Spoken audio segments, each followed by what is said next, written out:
Alhamdulillah wa ala alihi wa sahbihi wa man wala. I want to welcome you all to the masjid, those of you who it's your first time here, and obviously everyone who's tuning in live online. Alhamdulillah, it gets me excited just to even start going through the guide for Hajj because I start realizing how close we actually are, alhamdulillah rabbil alameen. So I want to start off with a few things, inshallah ta'ala. One of them is that I'm going to try my best to keep the description and the steps of Hajj as concise, but at the same time cover all the elements that need to be covered as possible, inshallah. I also have a guide, a Hajj step-by-step guide, which is written out, and I failed to print it properly apparently, so I've got it here on my phone, which I'm going to actually be following my phone, inshallah, but I actually sent a copy of it to Brother Uthman from Hilal Hajj, inshallah, so he'll be bringing copies here to the masjid, to those of you that are physically present. Those of you that are not, we'll get it posted online, inshallah ta'ala. So I'll actually be reading from that, so that way you can review as you get into the days of Hajj, inshallah, and I'll also have something to refer back to that's written, inshallah, so that you don't have to sit there and listen to the lecture all over again. So let me start off with something that's really, really important. Number one, do not think that you can figure this stuff out when you're there. So obviously you're here. Make sure that you listen to this lecture at least twice. I would recommend you listen to it. Well, obviously you're here now, so listen to me while you're here, inshallah. And then maybe one time on the plane or right before you leave for Hajj, inshallah ta'ala. Then obviously while we're there, those of you that will be in my group at least, what we'll do in Medina before we head to Hajj is we'll actually go through a very quick review, but I'll probably review all of this in about 15, 20 minutes. So it won't be detailed. And many people make mistakes when they get there because they weren't prepared properly and they thought that, well, before every step you'll get a chance to get it all packaged in for you. We try to do that, but you have to have some working knowledge of it before you get there, inshallah ta'ala. So let's start off with the obvious. Number one, before you go, renew your intentions. Why am I going to Hajj? Remember that it is, at the end of the day, the intention that allows for every action to be accepted. Many people go to Hajj almost half-heartedly or in a way where it's just sort of logistical. Okay, well, I'm at that point now. You know, my husband's going, my wife wants to go, someone else is going, so let me just tag along. Take it seriously. This is the only opportunity, or maybe the only opportunity you'll get in your life to undertake this journey. It truly is the journey of a lifetime. So renew your intention. And the renewal of intention does not start on the flight to Hajj. It doesn't start in Medina. It starts now. Start directing yourself to it. Long for Hajj. There's a very powerful saying from one of the Salaf, one of the pious predecessors.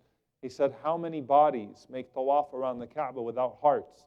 And how many hearts make tawaf around the Kaaba from afar without bodies? There are many people that would die to be in this opportunity to have this journey. And Allah subhanahu wa ta'ala chose you, inshallah ta'ala, to make this journey. So renew your intention. Show gratitude to Allah for allowing you even to be a part of the process. Because once you make that intention and you demonstrate the initiation of that process, then if something were to happen to you to where you could not make Hajj, Allah would give you the full reward. Number two, meet your friends and your family and ask for forgiveness. You don't want to have your Hajj negated. And I know some of you are going to want to take the quick notes down. Inshallah, it's all on the guide, so you don't have to worry about it. Take the extra notes, or jot some notes down for your own reflection. But as far as the enumerated points, at least, inshallah, they're all written down in the guide. You don't want to go to Hajj and have this entire great act of worship negated because of a silly grudge. We know that the Prophet, peace be upon him, said that when the deeds are presented to Allah subhanahu wa ta'ala, Allah looks at those deeds, and if there are two people that are quarreling with one another, Allah says, أَنظِرُوا هَذَيْنِ حَتَّى يَصْطَلِحَا. Leave these two until they reconcile amongst themselves. So it's a good practice to not just post a general comment online and say, I'm seeking your forgiveness, but to actually seek forgiveness from people before you leave for Hajj, inshallah, especially from your family members. You're treating this like a journey that you won't return from. And so you want to approach your family members in that spirit, that I'm going to Hajj, and I want to make sure that my heart is clean and that your heart is clean from me, and I want you to release me from the burden of feeling like I may have done something to earn, to earn your anger, to earn a grudge. The third thing is to pay off your debts. Now, this is a question that arises in fiqh, arises in our jurisprudence. Is it permissible to go to Hajj with debt? If it's a revolving debt, if it's a debt that's being paid on a monthly basis, like a mortgage or something of that sort, or being paid over a specified amount of time, and you are making those payments regardless of Hajj, Hajj does not interrupt that in any way, then it's permissible. What's not permissible is to have a debt that's outstanding that needs to be paid now, and to prefer to go to Hajj instead, because you are not amongst those who Hajj is required for if you are in that situation. The fourth thing is to prepare your will, to prepare your wasiyah, your will. The Prophet, peace be upon him, said it's sinful for a person to sleep without a will. Even if you have very few items, very few that's to your name, to prepare a will is part of the sunnah, and it's obligatory in this regard, and it also will get your mind right for Hajj, to be honest with you, because again, you're making a journey that resembles the journey of death in many ways, right? So prepare your will and make sure that it's well done and registered before you leave for Hajj, inshallah. The fifth thing that I say before you go, there are two apps that I'd recommend that you have when you get to Hajj. One of them is called Hajj Salam, and the other one is called My Dua. Hajj Salam app it's just sort of a practical step-by-step. It may differ sometimes with some of the instructions that I give you on some very small technical points, but it's still a very good app for you to have in Hajj. The other one is My Dua, which is Fortress of the Muslim. The book Fortress of the Muslim in app form. The book Fortress of the Muslim is a small book of du'as, authentically narrated from the Prophet, peace be upon him. You will need to have that reference point throughout Hajj. Okay, so it's good for you to have a book of du'a that you could use. So either the book Fortress of the Muslim or the app, which is My Dua. Some preparation tips that I give. Number one, the two forms of prescription medication that people usually look for are amoxicillin or zithromycin, Zithromax. Usually you start getting that sore throat very early on and develop some sort of a throat infection, so it doesn't hurt to have that. Obviously, you will have doctors in your group if you're not a doctor anyway, and you can make a judgment call as to when to take them. But prepare to be sick in Hajj. It is a natural part of Hajj, and you usually get sick very early on when you get there. Obviously, some of the over-counter medication I have listed here, Tylenol, Pepto-Bismol, Sudafed, chloroseptic spray. It's good for a person to take vitamin C pills on a daily basis to make sure that they're strengthening their immune system before they go to Hajj. Vaseline is the most important thing that you could take, brothers in particular, to apply to the inner thighs. Vaseline will be your best friend in Ihram. Make sure that you have Vaseline. Light material thobes and plastic slippers, which of course you can buy in Mecca or in Medina. You're not going to be wearing your button-up shirts and your slacks in Hajj for the most part. Dress comfortably. Dress comfortably. And by the way, I'm just going to put this out there. I take a carry-on to Hajj, and it works for me the entire time. I pack these really, really, really light thobes, okay, that are very comfortable, and that's what you really need to get by in Hajj, inshallah ta'ala. So try to pack light, and try to also think about something that's comfortable. And those light thobes are great for the for August in Mecca and Medina, okay? And obviously some plastic slippers, the types that you can wear in Ihram. The only thing that's really forbidden in Ihram is that which resembles a shoe. So a slipper or a sandal that completely encloses or covers the heel. So, Crocs or some sort of slippers that you would wear, inshallah ta'ala, even while you're in Ihram. Keep your Ihram towels in a carry-on and not in your checked-in luggage. This is especially if you're traveling to Mecca first. Your luggage might get lost. You're going to Saudi Arabia. Be prepared to not find your bags when you get there, and for it to take some time maybe to find your bags. So think about what you're going to actually pack in your carry-on versus your actual bags. And of course, if you're going to Medina first, you can purchase your ihram in Medina, anywhere in Medina. Also, extra ihram towels. So you can have 2 pairs of ihram. It's good to have a second pair, inshallah ta'ala. Some safety pins and an ihram belt. Ihram belts can also be purchased in Medina very easily if you're going to Medina first. My package always goes to Medina first. If you have a Mecca first package, you'll understand why my package always goes to Medina first. When you get there, it's a lot easier. It's much better to usually start in Medina with your Hajj package. So take, buy an ihram belt. You can purchase some safety pins that you can actually take with you from here if you want, just to clip the ihram. What's forbidden is an enclosed garment. So when it resembles a qamis, a shirt.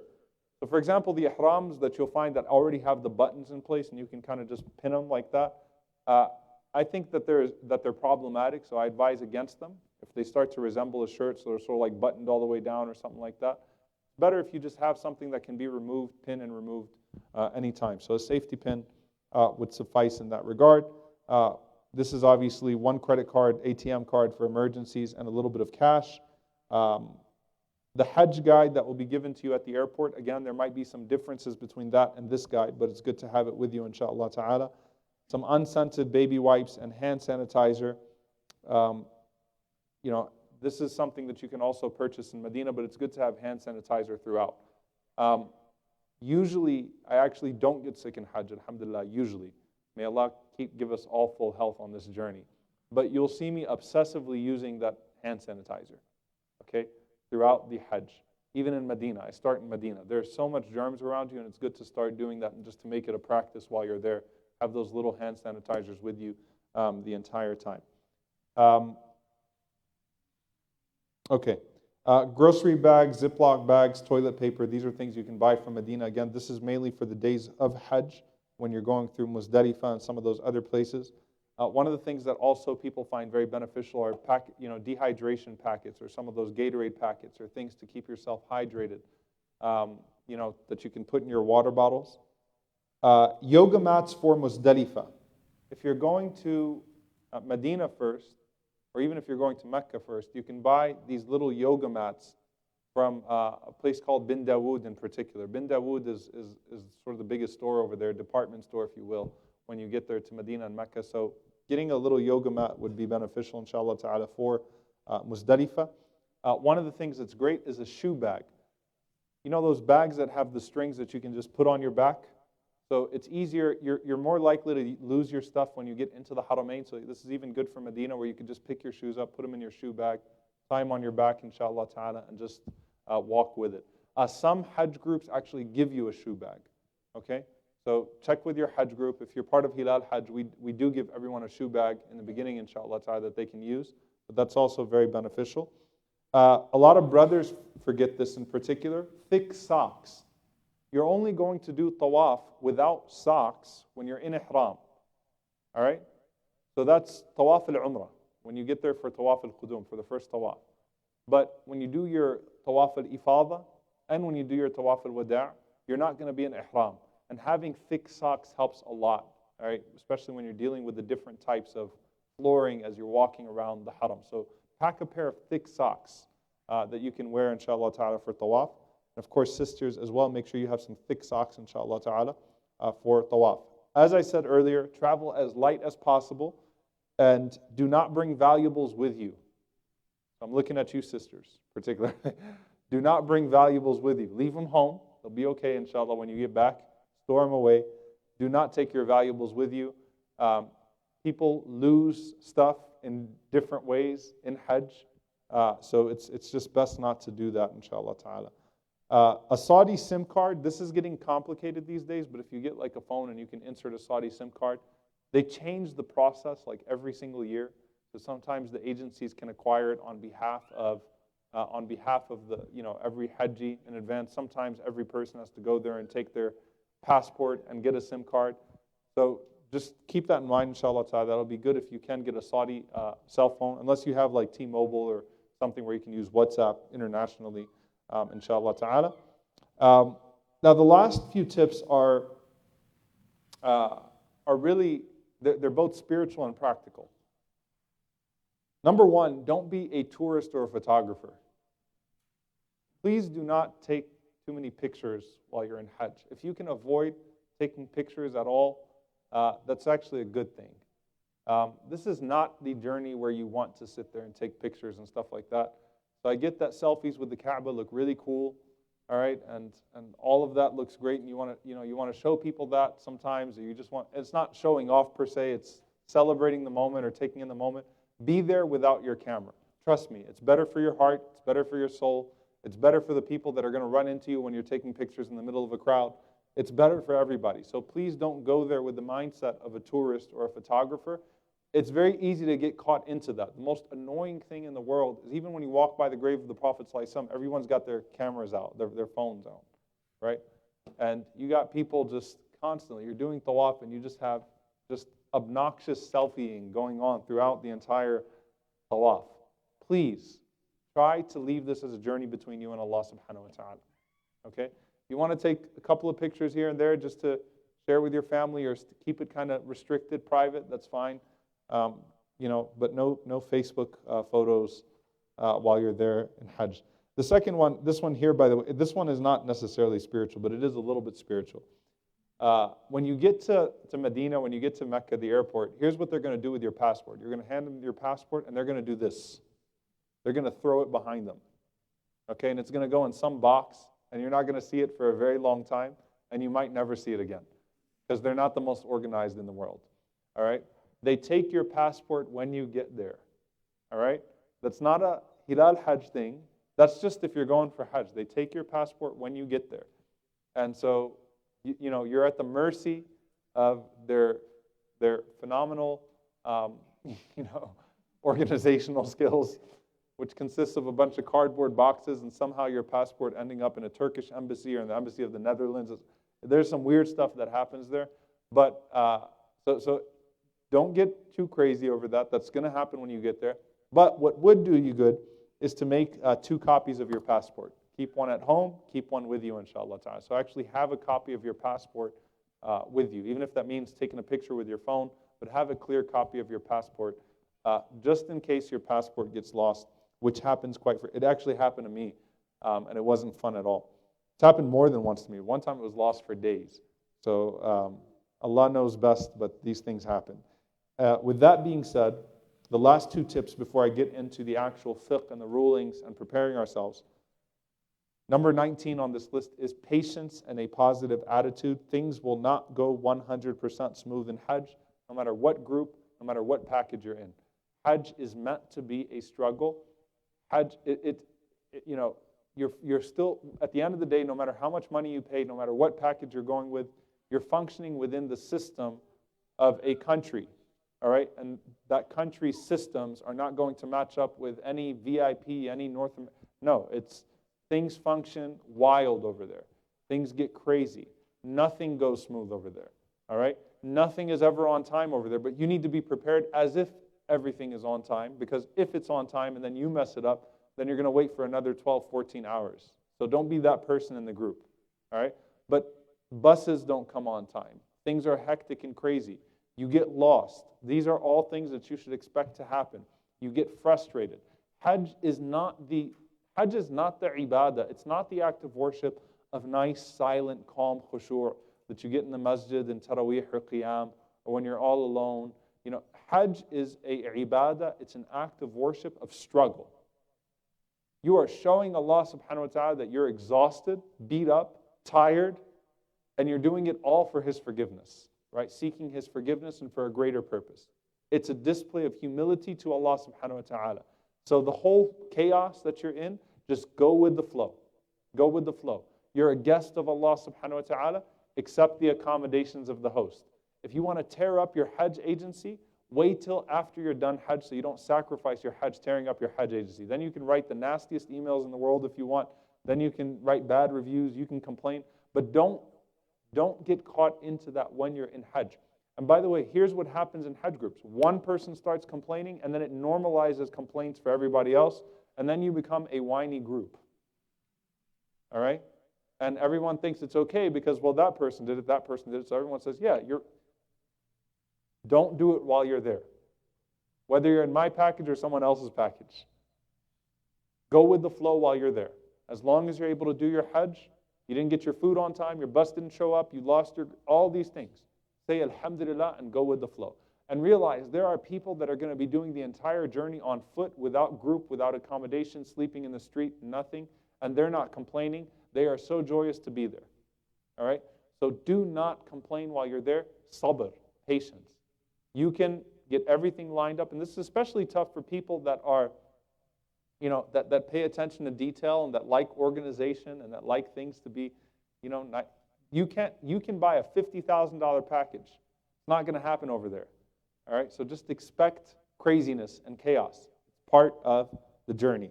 Number 20, do not do what everybody else is doing at Hajj, because most people are doing it wrong. So here's what happens when you get to Hajj, and this is sort of a segue into the fiqh part, into the rulings part. You get to Hajj, you get into, you get to tawaf, and then you're like, oh my God, I forgot to say this, and you start looking around and you see everybody else doing something. You say, okay, well, that's what I must be doing. That's what I'm supposed to be doing. All right? Don't assume that people know what they're doing. Most people are just emotional when they get there and start kissing everything in sight, right? Touching everything in sight. Just turn everything into ibadah, all right? They'll rub against the walls in the haram. They'll start, there's a lot going on. Do not think that you can just do what other people are doing when you're there, and it's all good, okay? One time I had a group. We literally left Medina, went to Mecca. We passed the miqat. We did talbiyah. We wore ihram. And I came, we told people, look, we're going to rest for about 10 hours because it was exhausting. So we said we'd do umrah, the actual tawaf and stuff, in about 8 to 10 hours. All right? Come back out at that time, and like half of the group is out of ihram. The guys are wearing their clothes. And I'm like, what happened? Like, well, we figured we're going to do umrah later. I was like, no, you're in ihram. You didn't leave ihram. But one guy did it. Other people started doing it too. So we had to get everybody back in ihram, and there are a lot of sacrifices that had to be made as well. All right, so don't do what everybody else is doing. All right, study, be prepared to the best of your ability. Have people that are prepared in the same way. Follow your scholar. Follow your scholar. Follow your scholar. Not the other scholars that end up in your tents in Mina. Your teacher, not the guy you were listening to online, including if that's me and your father. Follow one person, and that's it. One person at a time. If you're going to follow my directions, my fiqh, then follow my fiqh and don't mess it up for the rest of your group. If you're going to follow somebody else's fiqh, don't mess up my group if you're in my group. All right? Keep it standard. There are many valid differences of opinion sometimes, inshallah ta'ala. So you follow one way, inshallah, of doing your hajj, inshallah ta'ala, all of those differences will be forgiven for you as you partake in them. All right, so let's go through some important definitions as we start to go through the journey of Hajj. The first definition is rukun. Rukun means pillar. Rukun means pillar. What this means is an obligatory act of Hajj. Without it, the Hajj is invalid. So who can tell me what the arkan, the pillars of Hajj are? Anybody? Arafah, Tawaf al-Ifada. Arafah and Tawaf al-Ifada, the Tawaf of Hajj. Okay, so these are rukuns, these are pillars of Hajj. What that means is that they cannot be substituted by anything else. Hajj is invalid without those pillars of Hajj. The second one is a wajib, is a mandatory action. But if it is not done, the Hajj is still valid, but the person must offer something in lieu of what they missed.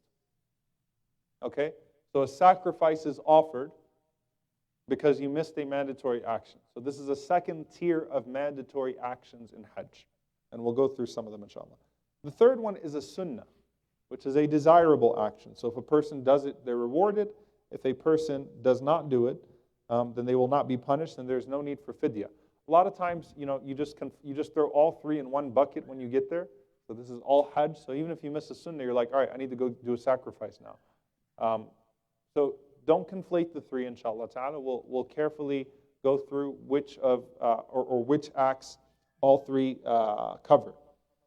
The next word for terminology purposes is the word manasik, which means rituals, and these refer to particularly the rituals of the 5 days of Hajj. Hajj is only, at the end of the day, restricted to the 8th of Dhul Hijjah to the 13th of Dhul Hijjah. Everything else is part of the activities of Hajj, but Hajj is those 5 days. So these are the manasik, the rituals of Hajj.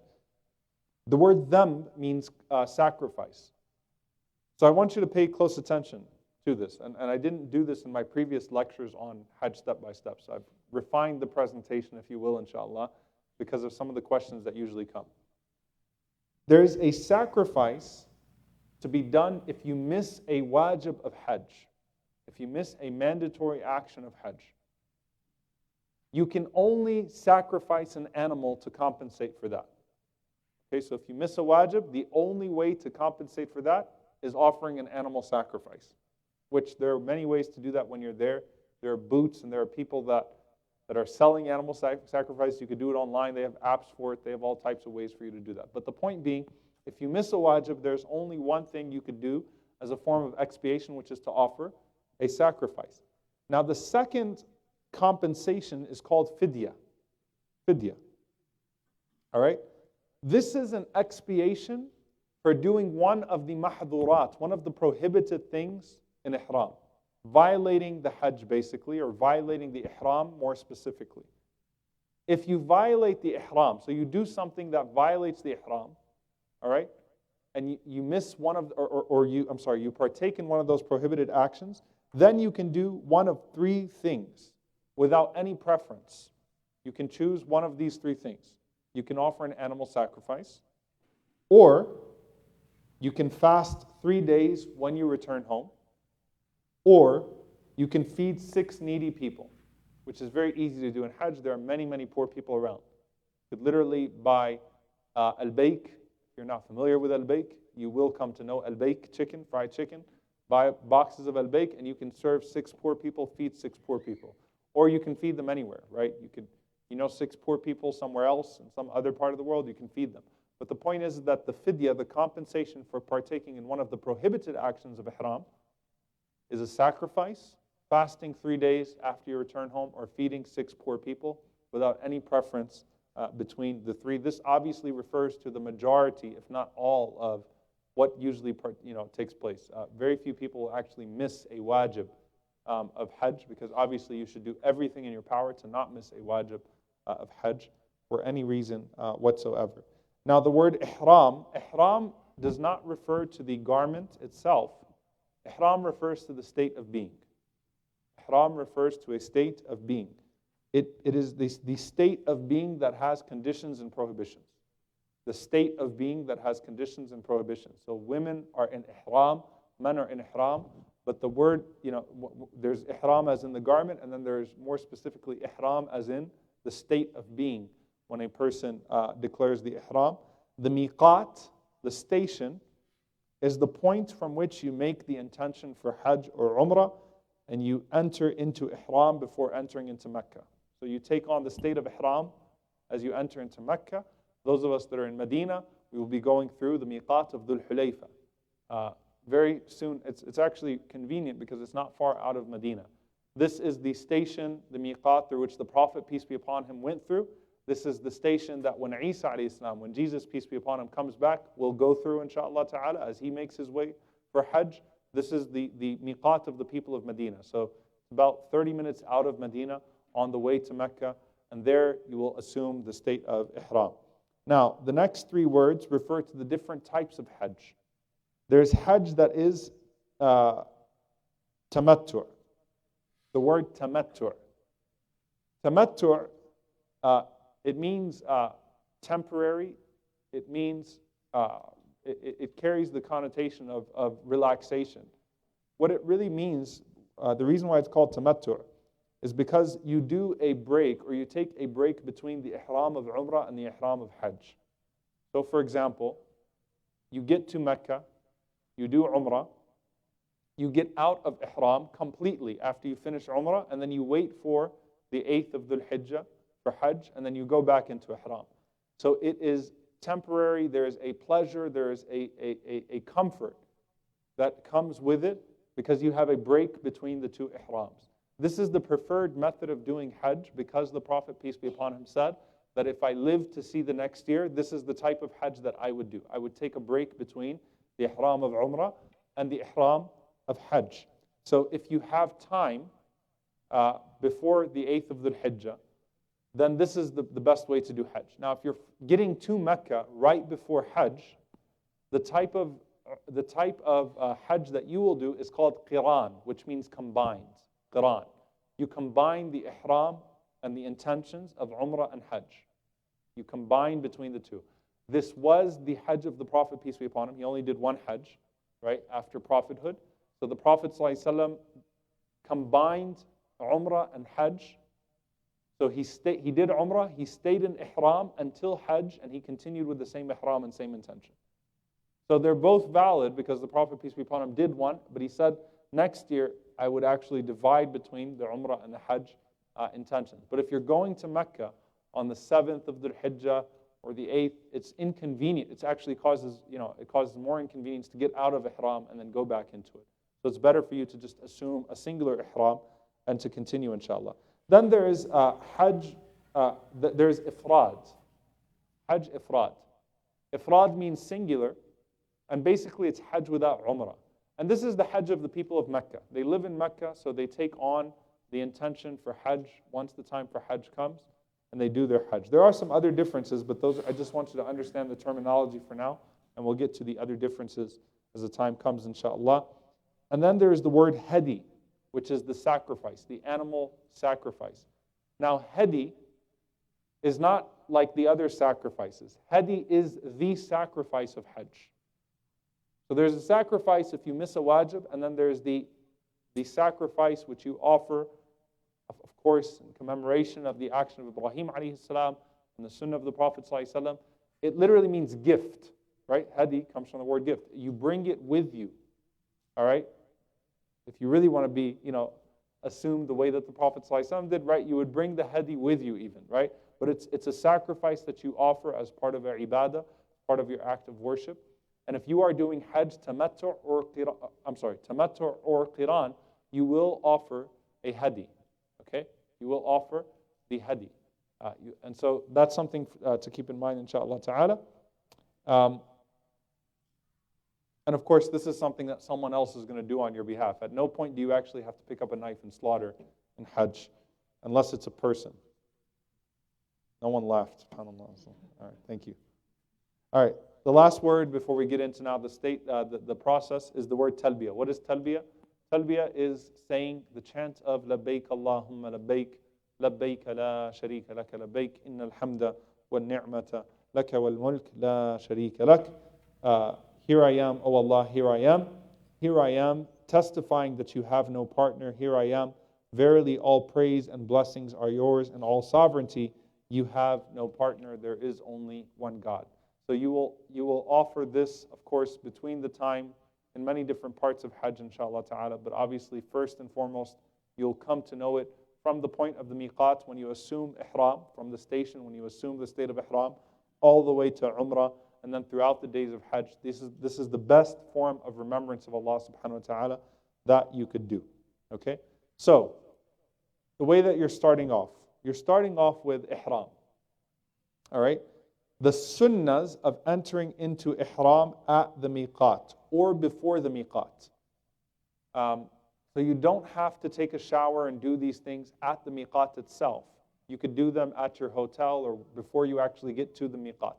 The sunnahs, emphasizing sunnahs here just to make sure we know how to operate with that terminology, meaning if I don't do any of these things, it's not going to harm my ihram. But these are the sunnahs of the Prophet ﷺ, was to bathe, so to take a shower, men and women, to trim the mustache, to trim the armpit hair, to trim the pubic hair, and to trim the nails, to apply perfume. This is for men in particular, by the way, that you apply perfume not to the ihram towels themselves, but to your body, that you would apply a scent to your body. All right, so some sort of scent to your body.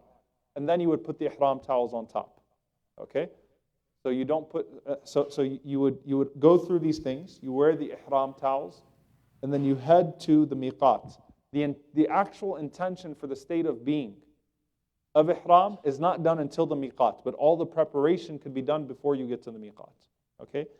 So, what happens when you get to the miqat, the station? You leave Medina, you get to the miqat.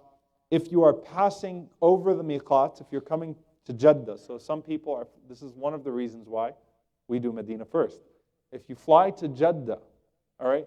You're actually going to do ihram on the plane because you're going to fly over the miqat. You'll fly over the station, all right? So you obviously prepare, get yourself ready.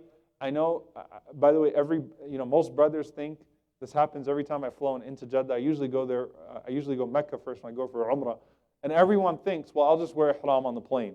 And then what ends up happening is there's a long line on the plane for the bathroom.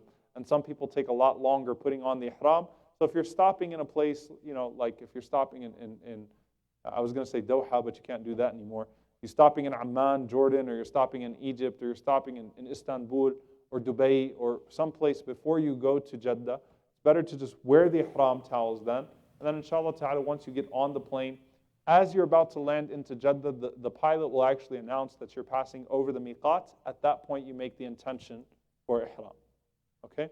Medina first, you don't have to worry about that until you get to the miqat itself. All right? So at that point, what you do is this. Firstly, you have to make the intention for ihram. You will say, Labbaik Allahumma bi umrah, or Labbaik Allahumma umrah. All right, so it's the same thing. Labbaik Allahumma bi umrah, or Labbaik Allahumma umrah. Here I come to you, O Allah, with umrah. Okay, here I come to you, O Allah, with umrah. All right, so saying this declares your intention for ihram. All right, that's if you're doing tamattu'. Because in tamattu' you're separating your umrah from your hajj. If you're doing qiran, if you're combining the umrah and the hajj because of time, then you will say labbaik Allahumma bi umrah or umratan wa hajjan. You would say, oh Allah, I come to you with umrah and with hajj. You're combining the intention of umrah and hajj, so you'll actually specify in your intention that here I am, oh Allah, with the intention of umrah and hajj. So if you're doing tamattu', you're saying labbaik Allahumma bi umrah or labbaik Allahumma umrah. All right? And if you're doing qiran, then you're going to say labbaik Allahumma and you'll say umrah and hajj. You'll combine the two. If you are doing hajj on behalf of someone else, you will say labbaik Allahumma umratan an. Oh Allah, here I come to you with umrah on behalf of. So you'll add the word an, and then you'll say the name of the person. Can you do hajj for someone if you have not yet done hajj for yourself? No. Can you do umrah for someone if you have done umrah for yourself and this is your first hajj? So could you do, for example, could you divide the intentions? Could you do the umrah on behalf of someone else who's deceased and then do the hajj for yourself? The stronger opinion is that that's fine because they're separate intentions. So let's say, for example, I've done umrah before and I want to offer umrah on behalf of my mother, rahmatullah alayha, or someone that's deceased, and I would say, labbaik Allahumma umratan an, and then I would say her name. But the hajj has to be for me because it's my first hajj. All right? If it's not my first hajj and I'm doing it on behalf of someone, then I can do the hajj. Then I would say, labbaik Allahumma hajjan, and I would say on behalf of who it is, an, and I would say the name of that person. It's also sunnah to pray 2 rak'ahs. Okay? It's sunnah to pray 2 rak'ahs when you get to the miqat. Now, the Prophet ﷺ would pray those 2 rak'ahs when he got to the miqat. If there is a fard prayer, then that prayer would take the place of those 2 rak'ahs. So let's say, for example, you're getting to the miqat and you're going to pray dhuhr and asr. All right? So just like if you came to the masjid, tahiyyatul masjid is waived in the presence, the 2 rak'ahs entering the masjid is waived in the presence of an obligatory prayer. The same thing holds true here. So you would pray the obligatory prayer, and then you would declare, you would start with the talbiyah from that point onwards. Otherwise, you pray 2 rak'ahs. There's nothing that's specific in the recitation of those 2 rak'ahs. You pray an individual 2 rak'ahs. You can read, because it's the Prophet ﷺ commonly would do this in the sunnah prayers, Surah Al-Kafirun in the first rak'ah, and Surah Al-Ikhlas in the second rak'ah. Qul ya ayyuhal kafirun, and Qul huwallahu ahad. But it's just 2 rak'ahs that you pray by yourself when you get to the miqat, and that's how you start now your intention for the state of umrah. Now, what about women, particularly women that are on their menses? There's a common misconception that women that are on their menses are not going to enter ihram until they're off of their menses. And that's not true. You're entering ihram. You are entering ihram. You're making the statement. The only thing that you're not doing is praying or tawaf. So you're still going in, you're still declaring the intention, you're doing the sunnahs that are available. So you're bathing before you go to the miqat, you're declaring the intention, you will do dhikr throughout the way, but then you will essentially wait until the time in which you could fulfill your tawaf and fulfill your sa'i. All right, but you're still entering into ihram as well. All right. Now that you're in a state of ihram, you are subject to a number of prohibitions. Ihram refers to prohibitions. Some of those things will be unintentional and they're forgiven. The Prophet ﷺ taught us that Allah subhanahu wa ta'ala forgives the ummah for what they do under compulsion, out of forgetfulness or out of ignorance. So some things are unintentional. An example of that is if you're combing your beard or you're combing your hair and some hair comes out by accident, a hair comes out, it's okay, you don't have to go crazy, it's fine. An example of that is that you forget that you're in ihram, for example, and you spray some cologne on yourself, all right? You do something that's prohibited in ihram and it's out of a moment of forgetfulness, then it's unintentional, all right? So Allah subhanahu wa ta'ala forgives those things. So here are the things you must not do intentionally, all right? So for men only, to wear sewn clothes that fit or that are tailored to the limbs. To wear sewn clothes that are tailored to the limbs. This is actually what the prohibition on makhit, the word stitching, is speaking about. So someone says, well, my sandals have stitching in them. That's fine. It's not tailored to a particular limb of the body. All right? So it's prohibited to do that for men. And it requires a fidya, requires a compensation if you do that. So it requires an expiation because, again, you are taking part now in an intentional prohibition. That includes undergarments, okay? So I know that that's very uncomfortable for the first time in particular for men doing ihram. You'll get over it, inshallah ta'ala. But other people, be considerate of other people. A lot of people just forget that they're in ihram way too much, all right? So please try to remember, be conscious of the fact that you are wearing loose garments, you're wearing 2 towels. You know, some people would put like an extra cloth under the overcloth, like you know those small things that are like on tables and stuff like that that are handed with the silverware in a restaurant, something like that. The point is that nothing is stitched or closed or fit to any limbs. All right, so best thing is just make sure that you wear your two ihram towels very well, inshallah. You've got a nice belt. You've already taken into consideration space, so when you're wrapping it around, we'll actually do this, I'll actually do a demonstration, inshallah ta'ala, when we get to, when we're in Medina. But you make sure you've got your ihram nice, tight, fastened, inshallah ta'ala, and start practicing what it looks like to sit with your legs closed and to do all that stuff to make sure that we don't have any unfortunate instances. All right. Now, what if a person has urinary incontinence? Can they wear underwear? Can they wear some sort of garment? Yes, because it's obviously against their will, and this was narrated about one of the companions. But they would still pay a fidya. They're not sinful. So don't mix the two. If you pay a fidya, it doesn't mean you're necessarily sinful. It's just a way of rectifying the situation in lieu of something that you can't do. So you're not sinful if you have urinary incontinence and you wear underwear, you wear something, but you would still pay a fidya in that case. Are blankets permissible? Blankets are permissible, and in fact, they may be even necessary in Mina and Muzdalifah. All right. Umbrellas, watches, rings, your ID tag, a stitched belt, sandals that don't completely cover the heel. All of these are okay, inshallah ta'ala. To cut or pluck hair for both men and women. To cut or pluck hair in a state of ihram for both men and women is prohibited and requires a fidya. This does not include unintentional shedding, as I said, through combing. To clip the nails for men and women requires a fidya. If you have a bad habit, right, and you bite your nails a lot, all right, and it's unintentional, or you break a nail by accident, this doesn't include that person, all right, that's doing something, again, out of forgetfulness, or you just happen to break a nail for some other reason. For sisters in particular, to cover the face with niqab requires a fidya. Now, I want to be very careful here and just really put this out there, that the only type of face covering that's prohibited is the one that is fastened to the face. All right, so the niqab in that sense.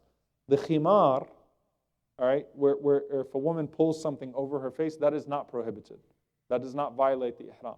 And Aisha radiallahu anha mentioned that some of the women, that they would cover they would draw the veil over their faces when it got crowded or when there were a lot of men around, then they would take it off at that point. So the only thing that's prohibited is something that's affixed to the face. For men, to cover your head requires a fidya. All right, so that includes, if you wanted to turn your ihram into a hoodie or something like that, that doesn't work. You cannot cover your head. If you forget temporarily, it's fine. If you wake up and your blanket's a little bit up here, it's fine. But you cannot cover your head during ihram. To wear perfume requires a fidya. Now, are showers okay while you're in ihram? Let's say you got to Mecca, you passed the miqat, you got to Mecca, you wanted to take a shower. Is it okay before you finished your ihram? Showers are fine. You can take as many showers as you want. Showers do not violate, water does not violate the state of ihram. Perfume is the only thing that would violate that, so something that's scented. Now, soap, by the way, perfumed soap, is amongst the doubtful things. So I'm going to say that from a fiqhi perspective, I actually don't believe that perfumed soap, that scented soap, breaks the ihram, because it's not perfume. So, some people really get testy about this. If the soap has a little bit of a smell, everything has a little bit of a smell. The hand sanitizer has a little bit of a smell. That's fine. It just can't resemble cologne or perfume, something strong scented. And out of safety, out of caution, inshallah ta'ala, you could avoid perfumed soap, but you don't have to panic if you accidentally use regular soap. To kiss or touch the spouse provocatively requires major istighfar, and some scholars mention also a sacrifice. Engaging in intercourse would invalidate the Hajj, so that's something you definitely want to avoid there. Entering into a marriage contract, if you see someone that you really want to marry in Hajj, wait till you're done with ihram, and then you can propose, all right? But entering into a marriage contract during Hajj is not permissible. Hunting, we're from Texas, but don't hunt in Saudi Arabia or during your Hajj. If a person hunts, then a comparable animal is what's given as a penalty. What about insects? Can you kill insects? Yes, you actually can kill insects. The Prophet ﷺ said that there are 5 animals that are all fawasiq, and they should be killed while not in ihram or while in ihram. And he mentioned like the scorpion and the mouse, or a threatening, ferocious dog. So the Prophet ﷺ mentioned that those are things that are harmful that can be killed. So insects are fine to be killed. Prophet ﷺ also mentioned snakes. All right. So, but with that being said, insect repellents, especially those that are strong smell and things of that sort, you should avoid those as well in your ihram. Cutting down trees requires a fidya. So please don't cut down any trees. All right. So you get to the miqat, you enter into the ihram, you're making your way now to the haram. From this point onwards, the most blessed dhikr, the most blessed form of remembrance is labbaik Allahumma labbaik, labbaik la sharika laka labbaik, until the end of the talbiyah. This should be recited throughout as much as you can. A lot of times, on the bus, people get excited in the beginning, and then within 20 minutes, everyone's snoring, and talbiyah is gone. So you be that person to revive the talbiyah, inshallah ta'ala. For people that are on the bus, the men should do so in a loud voice, the women in a lower voice.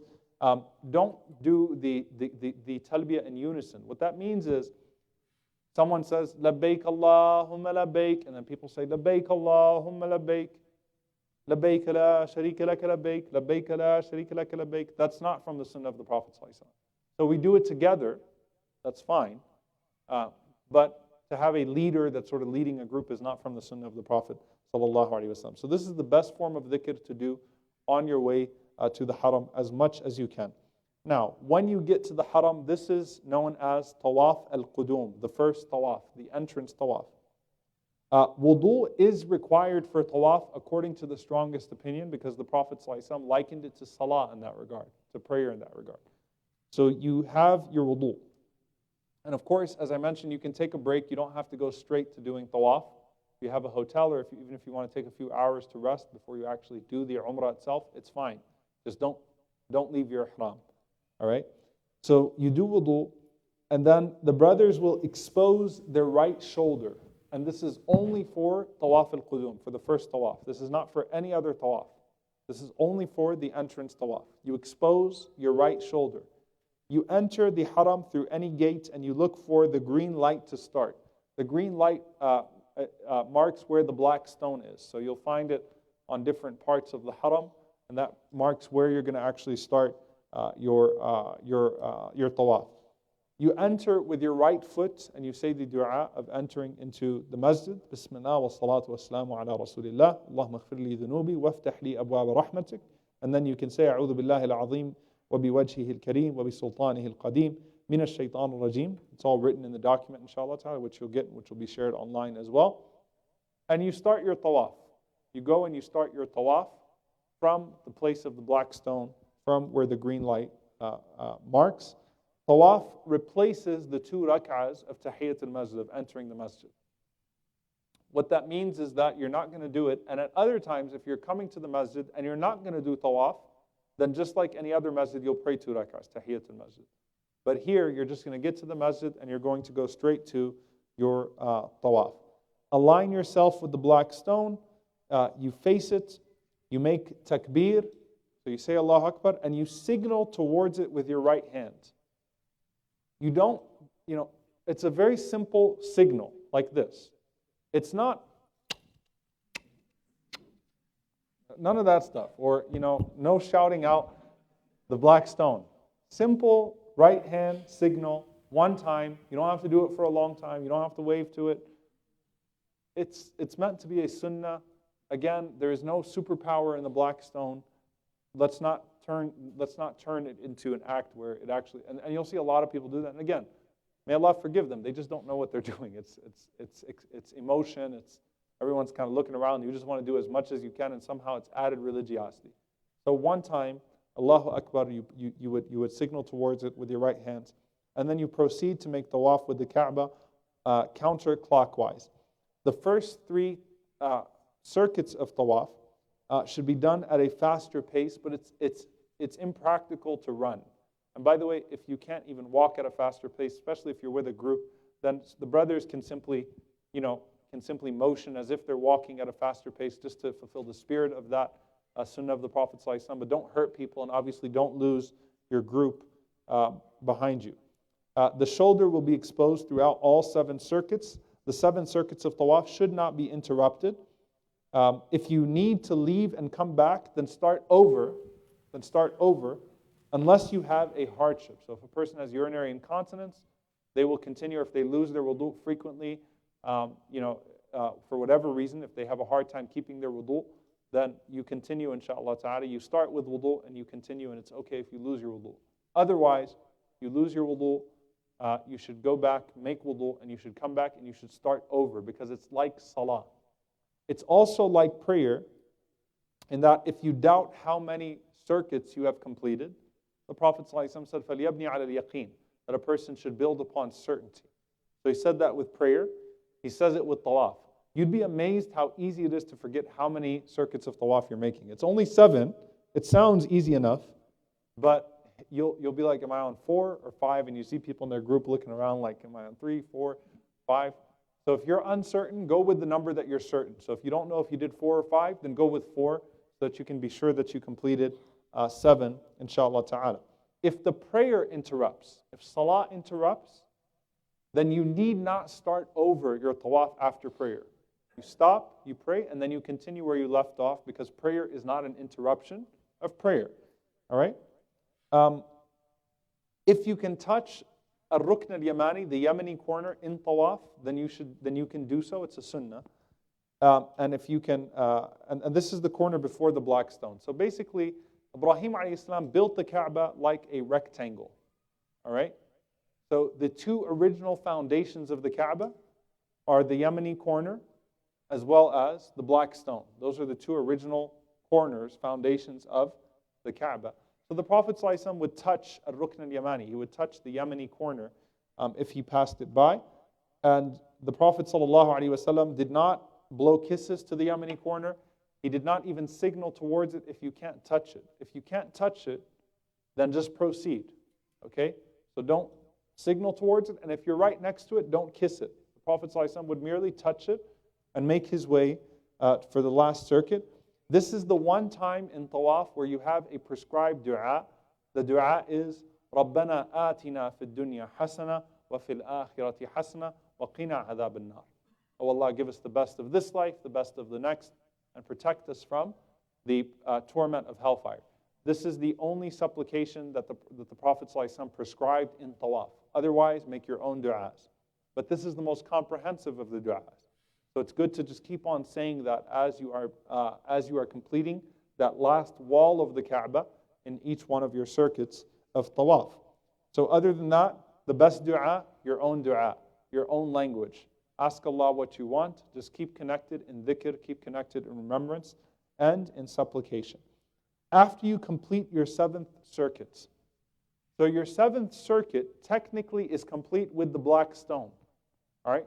But what you're going to do after you do that, you're going to proceed to Maqam Ibrahim, the station of Ibrahim alayhi salam.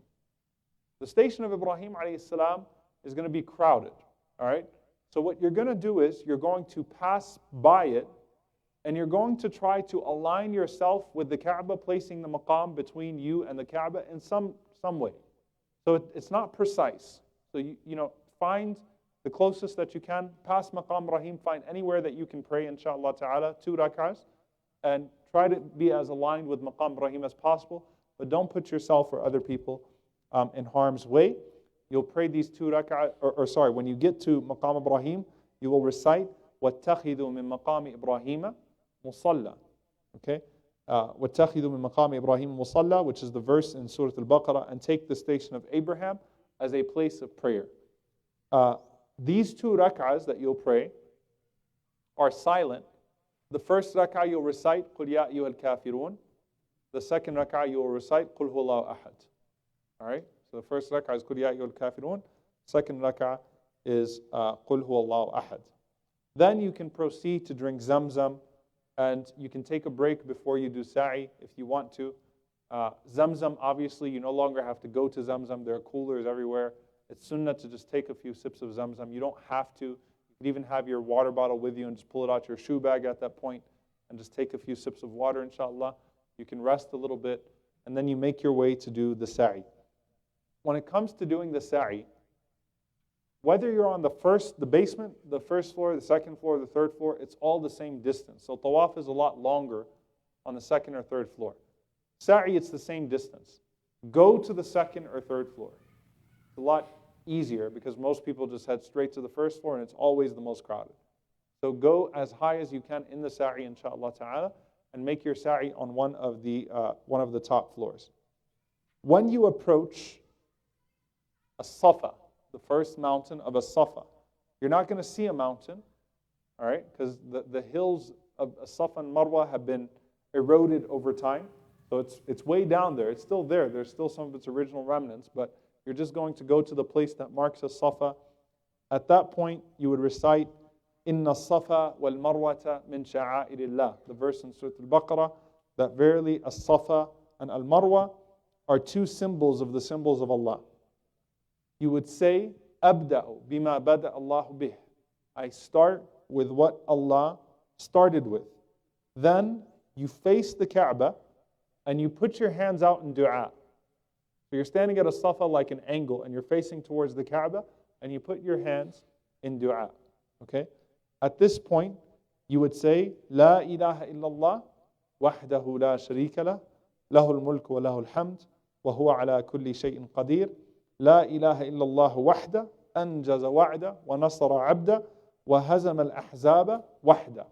The verse is in the guide, inshallah ta'ala. That's going to be passed out to you guys, and that's going to be online. So don't get panicky if you didn't memorize it. You'll say this dua 3 times. Now here's what I want you to pay attention to. You're going to do this at Safa and Marwa every single time. All right, so through the 7 times, you're going to face the Kaaba from Safa or Marwa, and you're going to read this dua 3 times. Between the 3, you'll make your own dua. So you'll say, لا إله إلا الله وحده لا شريك له له الملك وله الحمد وهو على كل شيء قدير لا إله إلا الله وحده أنجز وعده ونصر عبده وهزم الأحزاب وحده. Then make your own dua. Say, oh Allah, accept the Hajj of Umar Suleiman. And then you'll say, لا إله إلا الله وحده لا شريك له له الملك وله الحمد. And then you'll go on, and then you'll say, oh Allah, accept my Hajj. All right. Then you can go back and you can make that dua a third time, a final time, and then you'll proceed to the next station. The point is, you make a personal dua between the three. So you'll recite the dua 3 times, and between the 3, you'll make a personal dua. You get to Marwa, so you'll walk once over to Marwa, face the Kaaba again, say, starting from La ilaha illallah until the end 3 times. Get back to Safa, the same thing. So you're going to do this 7 times. It's not 7 times round trip. All right? Sa'i is really long, by the way. Feels really long, especially if you're not in shape. And by the way, it's one of the preparation tools is walk a lot. All right? Get used to walking from now because you're going to walk a lot when you're there.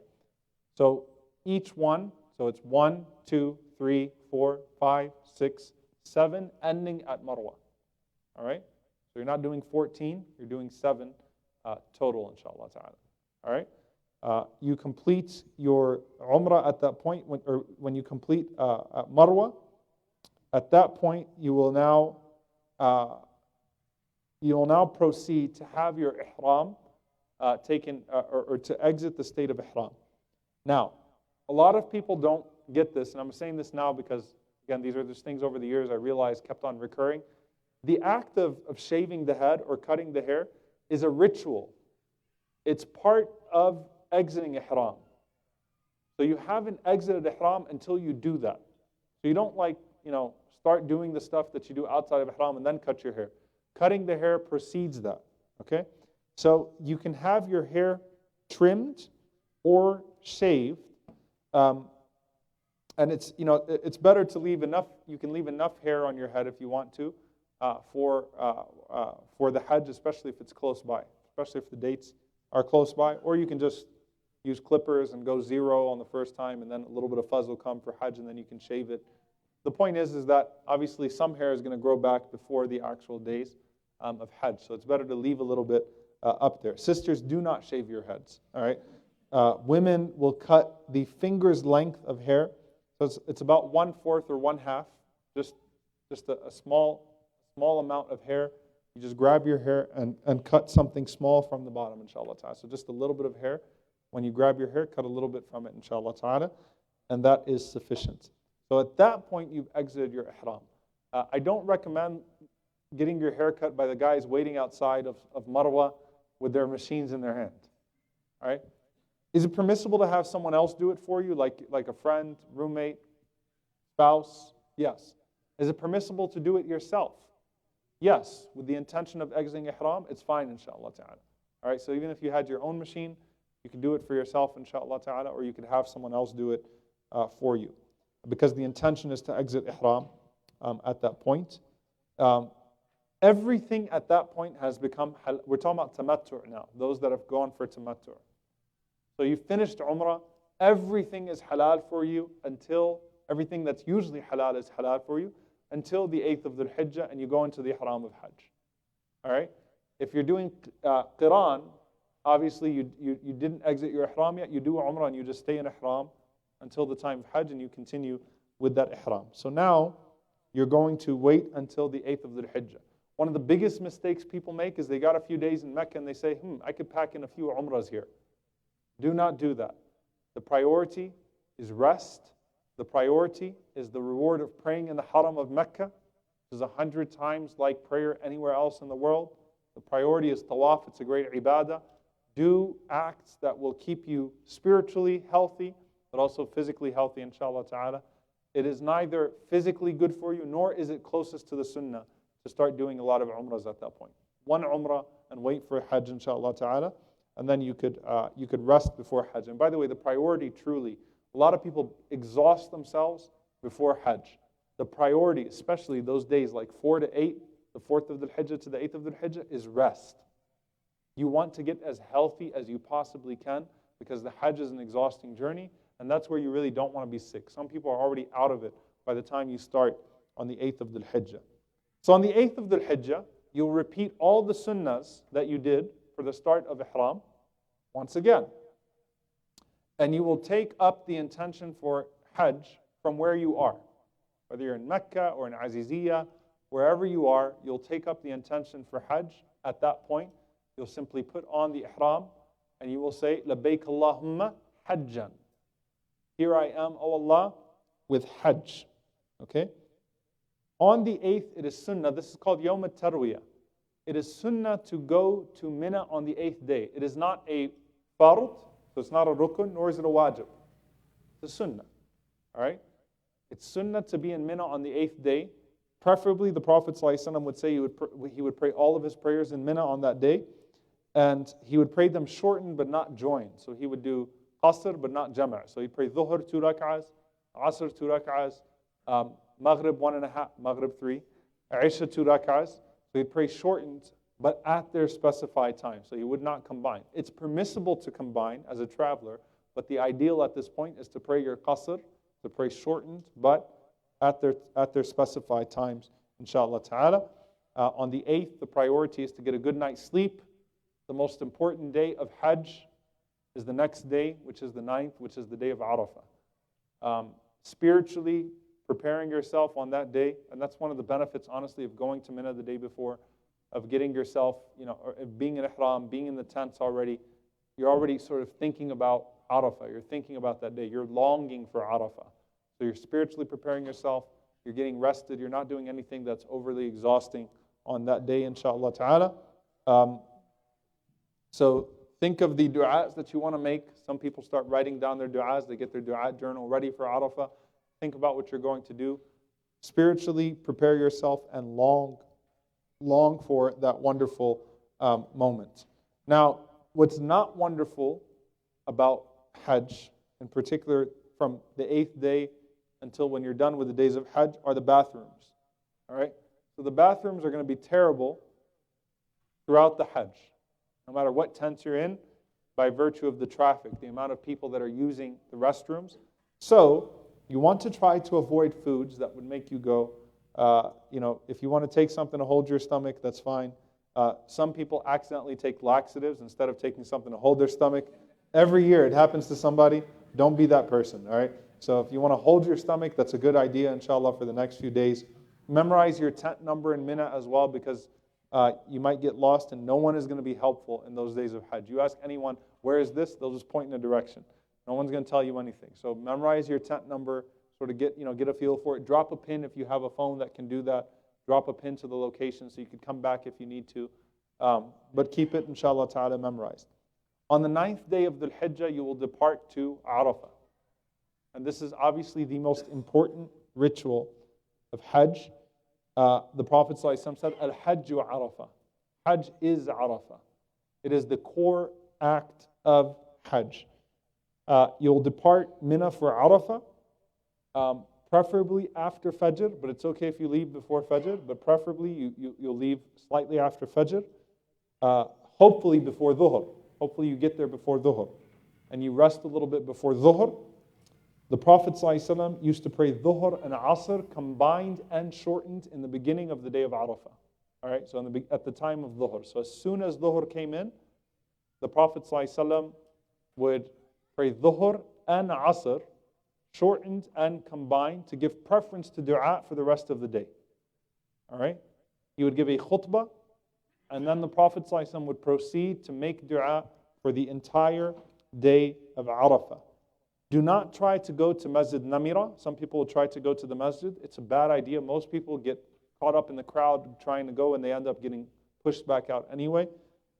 All of it is Arafah. The entire plain is Arafah. So it's not a particular mountain. You don't have to go to a jabal, a mountain. You just stay where you are in your camp. If you want to go a little bit and see the outdoor, that's fine. But the point is, it's all just a sacred space. All right? So do Arafah in a way that's going to give you the most khushu', the most humility in your dua, in your supplication, and that's the priority. So here's some important tips. Do not waste a single moment of these hours making dua. If you are connected to Allah, you'd be surprised. You can make 6 hours of dua uninterrupted. All right? You're going to go until Maghrib. All right? Some people start talking. Some people start eating ice cream and just hanging out. This is the day that you don't waste anything. Don't hold any conversations. Do what you have to do to just focus on dua. All right?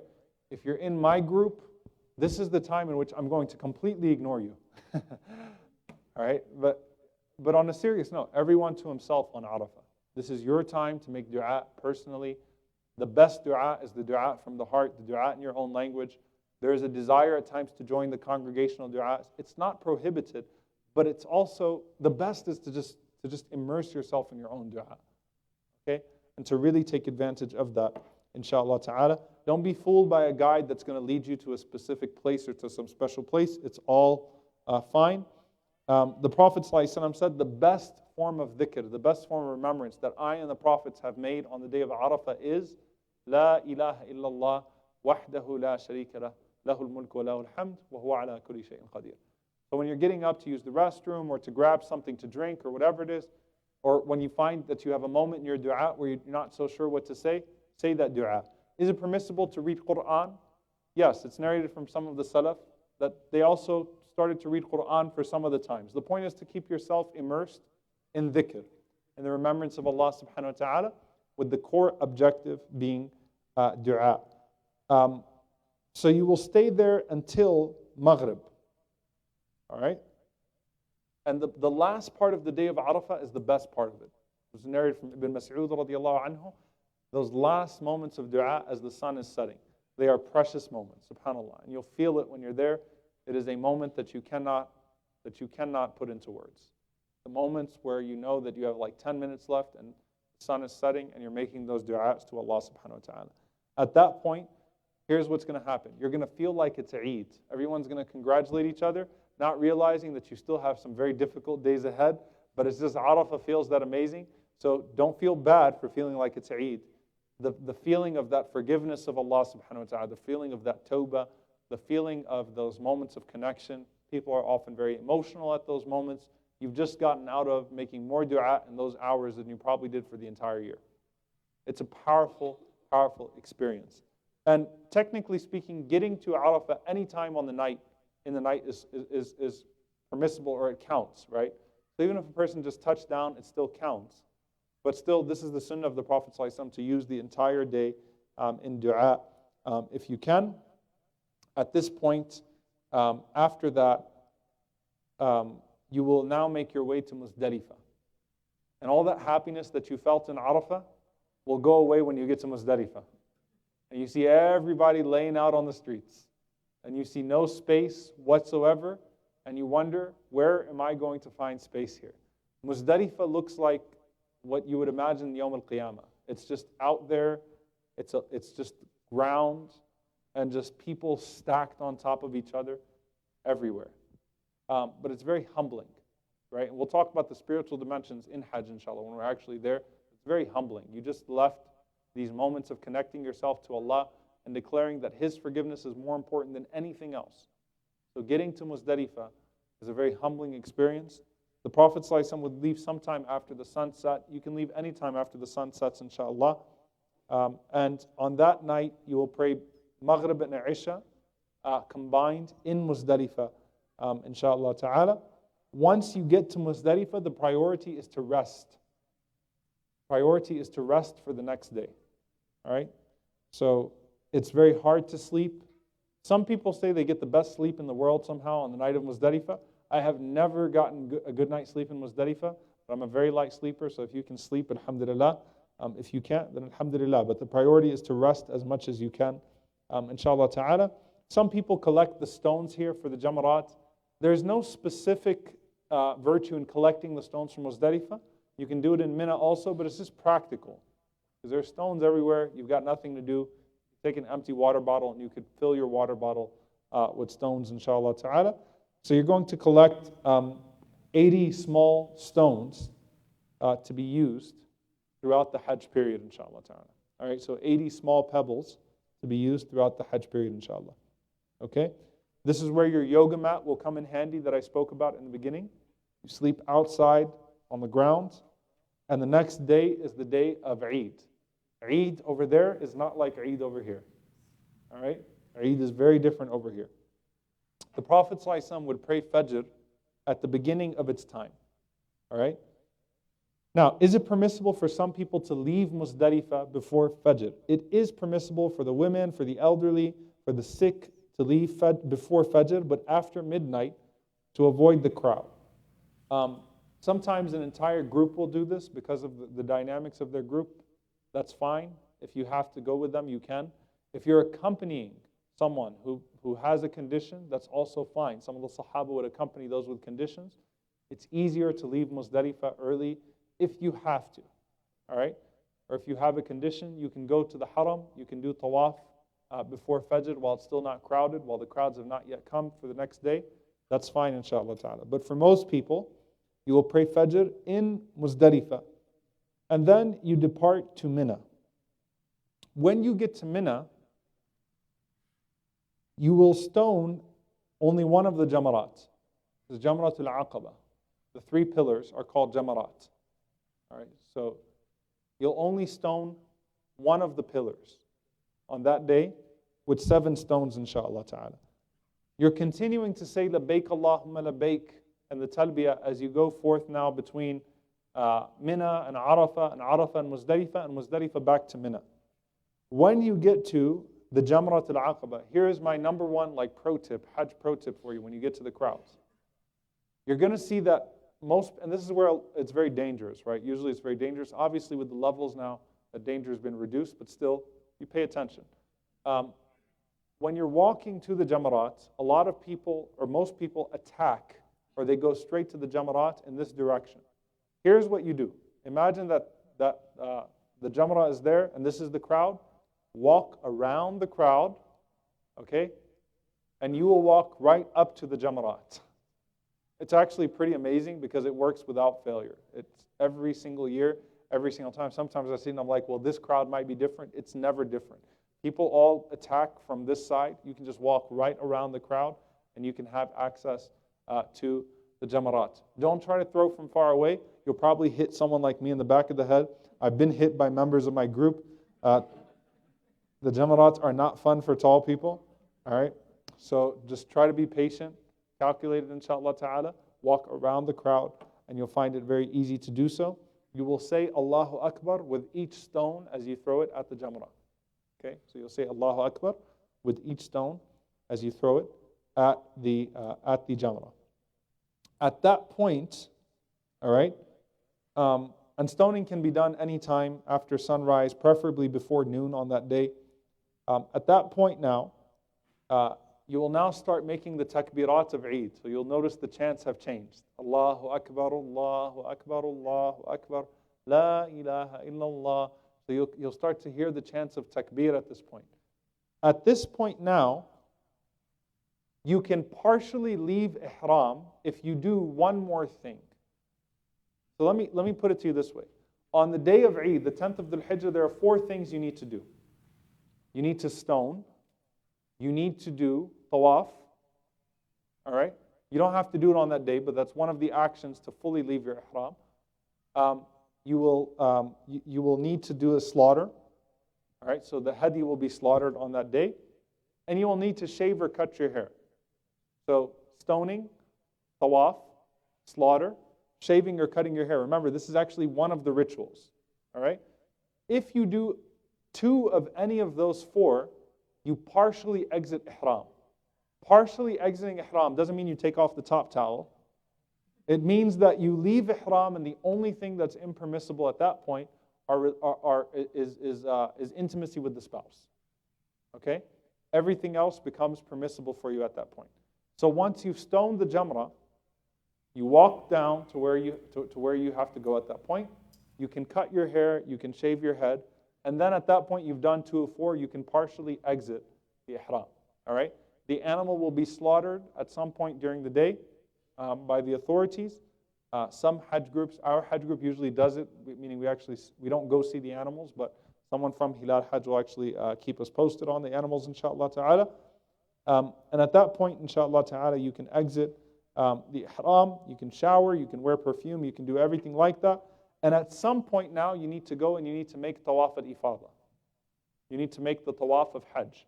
It doesn't have to be done on the 10th day. It can be done anytime within the next few days. In fact, I usually recommend not doing it on the 10th day. It's crowded on the 10th day. So either you do it late at night on the 10th, or what I usually prefer is the 11th day or the 11th night. That's usually the best time. It's between the two crowds. The 11th day or the 11th night is usually the best time to do tawaf al-ifada, and that's when I would personally recommend it. The Prophet ﷺ allowed for any sequence of these four things. So you can do any of those things in a different sequence, inshallah ta'ala, and it's permissible. Now, an important note for sisters in particular now that are in their menses. They too can stone, they can cut their hair, and they're released from the ihram until they wait for the time that they can do tawaf. So the only thing, again, that's prohibited is tawaf. From the 11th to the 13th of Dhul Hijjah, we're getting to the last days of Hajj. From the 11th to the 13th of Dhul Hijjah, this is where the majority of the time will be spent, if not all of the time will be spent in Mina. Half of the night, what constitutes as mabit, as residency in Mina, means at least half of the night should be spent in Mina. The first half, the second half, that doesn't matter, but half of the night. The night is between Maghrib and Fajr. So half of that time should be spent in Mina. The other half, if a person had an accommodation outside of Mina they could go to, they could walk to, that's fine. If a person wanted to go to the Haram, that's fine. But that's what has to be done in Mina. So during these days, these are days of remembrance of Allah subhanahu wa ta'ala. They're days of reading the Quran.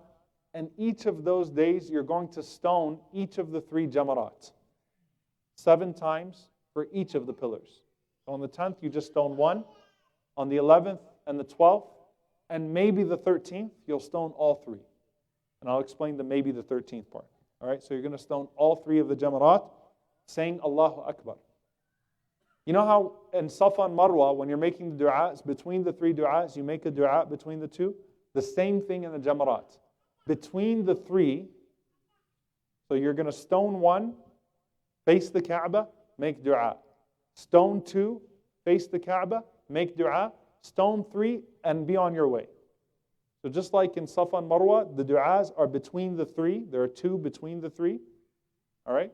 The same thing with the jamarat. Stone, du'a, stone, du'a, stone, and you're done. All right? So this is the ritual that's going to take place, inshallah ta'ala, with the jamarat. The time for stoning is supposed to be after dhuhr, but it can go all the way to the night. So a person can go stone after Maghrib if they want. That's fine, inshallah ta'ala. But the time for stoning is after Salat al-Dhuhr. It is not sunnah to go to Mecca during this time just for the sake of going to Mecca. So a lot of people just want to spend as much time in Mecca as possible. The sunnah is to spend as much time in Mina as you can, inshallah ta'ala, but to recite the Quran and to do dhikr as much as you can. If a person is sick, other people can throw on their behalf. So if a person is not feeling well, you can appoint someone else to throw on your behalf. If you're the person throwing on behalf of someone else, you'll simply throw 14, 14, 14. You make the intention silently, so you don't have to say, oh shaitan, this is on behalf of, right? It's just 14, 14, 14. It could be 21, 21, 21 if you're throwing on behalf of 2 people, all right? So, and the person that has someone throwing on behalf of them should not feel bad if they're elderly or if they feel sick. It's something that is perfectly normal and sanctioned within the practice of the Salaf. May Allah have mercy on them. So this is the way that you spend those 3 days. Now Allah subhanahu wa ta'ala gives us the option in the Quran to leave on the 12th or the 13th. To leave on the 12th or the 13th. If you leave on the 12th, which my group will do, inshallah ta'ala. Most groups leave on the 12th. You need to be out of Mina before Maghrib. You need to be out of Mina before Maghrib, meaning you need to stone sometime on the 12th between Dhuhr and Maghrib and be out of Mina before Maghrib. Okay? If something happens, you get lost and there are random roadblocks, which happens sometimes, and Maghrib Adhan comes in, but you were already on your way out, don't worry about it. You don't have to stay. But technically speaking, if a person waits until after Maghrib, then they should stay until the 13th. And on the 13th day, after Dhuhr, stone, and then they can leave. Is that clear? Okay, alhamdulillah. So you make the choice, inshallah ta'ala, and the group obviously the best thing is to follow the group. If the group is staying until the 13th, you stay until the 13th. The group is leaving on the 12th, then you will leave on the 12th. What's left now is Tawaf al-Wada'. Tawaf al-Wada'. This is the farewell Tawaf. This can be done any time afterwards. It is the last ritual that you fulfill as you leave Mecca. It is not a rukn, so it's not like Tawaf al-Ifada. Okay? Rather, it is a wajib. All right, it's a wajib. Now, if a person, so if a person is leaving Mecca, let's say on the 14th of Dhul Hijjah, if they delay their Tawaf al-Ifada to the last thing, then that Tawaf al-Ifada can take the place of Tawaf al-Wada'. All right? You wouldn't combine the two. It would be in lieu of that. Think of it this way. There's a more obligatory action and a less emphasized action. The point is that the last thing you do when you leave Mecca is a tawaf, right? So in this situation, a person could delay if they're not feeling well. A sister that's waiting for her time, she could delay until the very last, until she's about to leave Mecca, and she could do her Tawaf al-Ifada, and that suffices for Tawaf al-Wada'. Now I want to make this clear, however. For Tawaf al-Ifada, there is sa'i. You will do sa'i, right? You're doing tamattu', which my group is going to do. You're going to do sa'i after the Tawaf and Umrah, and you're going to do sa'i after the Tawaf of Hajj. If you're doing Qiran, combined intention, the first sa'i actually suffices for the second one. You don't have to do it again. You could either do sa'i after your Umrah Tawaf, or you could do it after your Hajj Tawaf. Okay? The point is, though, if a person needed to delay, that Tawaf could actually take the place of the farewell Tawaf. But this is a ritual. The Prophet ﷺ said that no one should leave Mecca without performing this final act of Tawaf. Basically meaning that you leave here the way that you leave it, in a state of ibadah, in a state of worship. After Tawaf al-Wada', there should be no shopping. There should be no, there should be nothing that is beyond just your basic duties. You essentially, you want to try to leave Mecca as soon as you can after Tawaf al-Wada'. But if you're staying put for some time because of logistics, that's fine. But at that point, there should be no shopping. Just your basic things that you have to do. If you need to buy, medicine, that's fine. But the point is that should be the last ritual action that you do. So there are no voluntary tawafs after Tawaf al-Wada'. There is no sa'i to Tawaf al-Wada', to the farewell tawaf. Okay, so Tawaf al-Wada' is just the last tawaf that you do.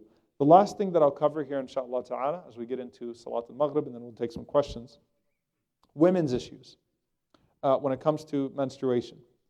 Obviously, this is complicated, and you will have to talk to your sheikh, your group leader, when you're actually there, most likely. But it's good to go ahead and cover it now, inshallah ta'ala. Aisha radiallahu anha herself actually had her menses at a place called Sarif, which is close by. And the Prophet ﷺ asked her why. He entered upon her and he saw her crying. He said, "Why are you crying?" She said that, so he said, he asked her, "What's wrong?" And she didn't respond. He said, "Perhaps it's because of this." So he mentioned that maybe it's because of your menses. So she replied, "Yes, O Messenger of Allah." So the Prophet ﷺ said that you should not feel bad. This is something that Allah subhanahu wa ta'ala predestined for the daughters of Adam. Meaning it's not like you're being punished or you're being tortured. A lot of sisters would feel left out and excluded and wonder, why did it come at this time?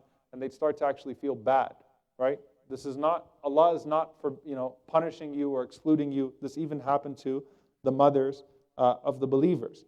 So obviously, as I said, a woman can do everything other than the prayer, the tawaf, and because the sa'i comes after the tawaf, then you would do the sa'i after the tawaf. But she still can do everything else. She's still in a state of remembrance of Allah subhanahu wa ta'ala. She still can partake in all of the other rituals, and she should not feel bad. How is this woman going to treat her intention, though? When you get to the miqat, if you are in that state, you will still make the intention for tamattu'. If your menses do, so you'll wait and you'll see if you could do the tawaf and the sa'i for umrah.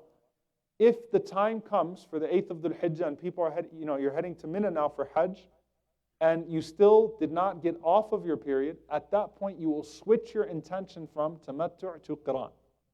you will now combine your intention for Umrah and Hajj. So you don't need to feel bad. Now, when the time of Hajj comes, you'll simply wait until you can do Tawaf al-Ifadah. 14th day, 15th day, if you've got a package that you're staying till the 20th day, whatever it is, you'll wait till you can do Tawaf al-Ifadah. If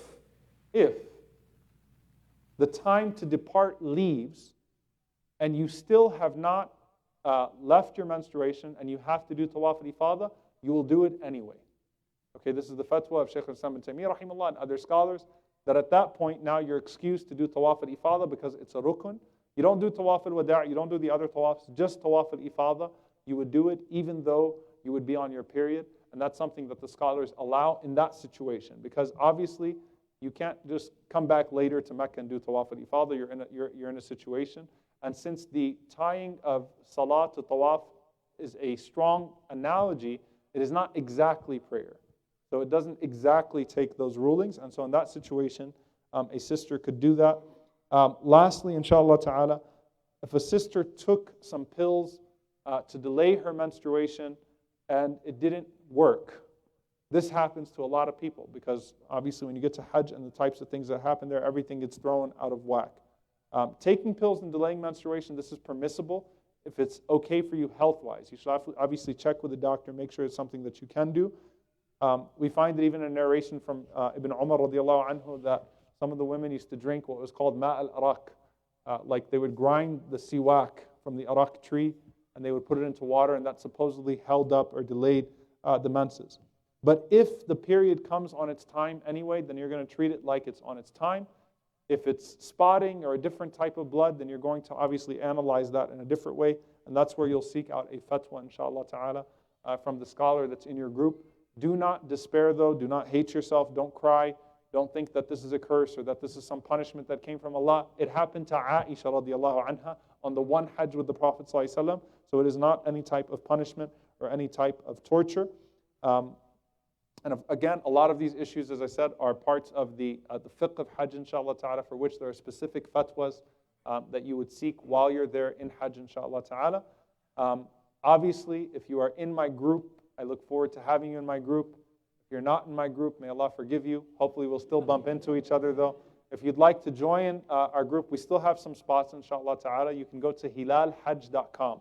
I'll be taking the express package, the 14-day package, and there's also a 10-day package in which I'll be with that group only in the few days of Hajj. But you can go to hilalhajj.com. Please do send that to everyone else, inshallah. Also, Uthman is here from Hilal Hajj. You can just can you come here and raise your hand so the sisters can see you too, inshallah? So Uthman is here from Hilal Hajj. He and his family, inshallah ta'ala, will be guiding us throughout the process. We're going to go ahead and take a break for Adhan and Maghrib. We're going to cut the live stream, inshallah, and then we'll go ahead and take some questions right before Salat al-Maghrib, inshallah. Jazakumullah khair.